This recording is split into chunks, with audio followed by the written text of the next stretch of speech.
Hi, I'm Erika Mitchell, and I am here at HIIT Fitness, and what I'd like to do is go over some few basic concepts of the rowing machine, which is one of my favorite pieces of exercise equipment. To get started, I just want to show you how to set yourself up on the machine. Obviously, the seat moves, so when getting on the machine, always be a little bit careful, and don't let that seat go out from underneath you. A common question is where to put your feet, and these do move up and down if you pull the tabs up or down.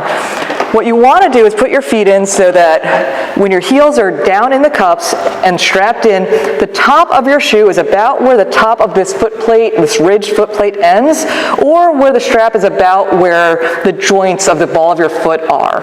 And that'll help you get to the right position in what we call the catch position, which we'll go over later.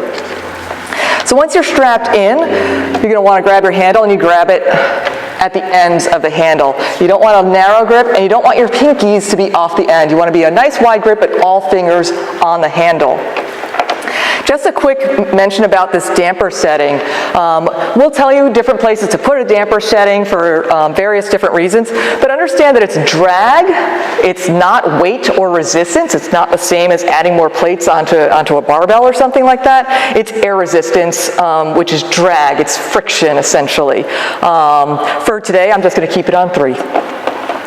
We can go into that in extensive detail, but that's not for today. So let's go ahead and get strapped in. Again, toes at the top of that ridged foot plate, hands on this handle, pinkies all the way towards the ends. And I'm going to sit here, I'm going to break down the stroke into 4 phases. This first phase, which is one of the most important, is what we call the catch phase. And so this is where we're grabbing the water, but in this case, grabbing the flywheel and doing all the work. And we do this by reaching out, so my arms are straight, hanging on. I'm not gripping, I'm not death gripping this handle. I'm literally just hooking my fingers over it and hanging on. My shins are as vertical as I can get them. You don't want to go over, that's really hard on the knees. Sometimes we have tight heel cords and it's hard for us to get there. Some of us are a little bit more portly in the middle, and it's hard for us to get to the shins vertical position. That's okay. It's okay to be a little bit short.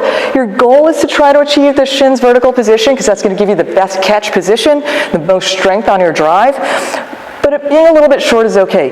Being over compressed can actually hurt the knees, and so we want to avoid that.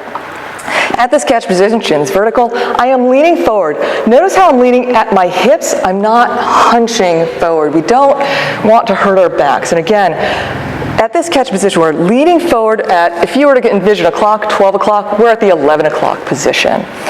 Slight lean forward. And what this does is it allows me to engage my core. So now I can really push with my legs, engage my core, and just hang onto this handle and bring it with me. So catch position, we're going to go into the drive.